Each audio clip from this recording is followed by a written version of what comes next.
पसरट बकेट घेऊन त्यात पाणी टाकायचं. मध्ये एक छोटंसं कुंडी घेऊन त्याच्यामध्ये चिखलमाती भरायची आणि त्याच्यात उगलेलं रोप शिफ्ट करायचं. माझं हे रोप शिफ्ट करून आता 15 दिवस झाले, बी उगवण्यापासून तर आजपर्यंत.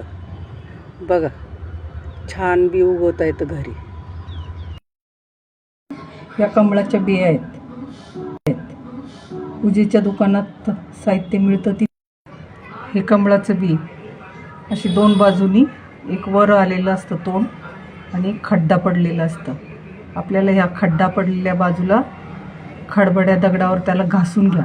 मध्ये पांढरं दिसेपर्यंत घासायचं आणि नंतर आपल्याला ते 10-12 दिवसासाठी पाण्यात ठेवायचं आहे.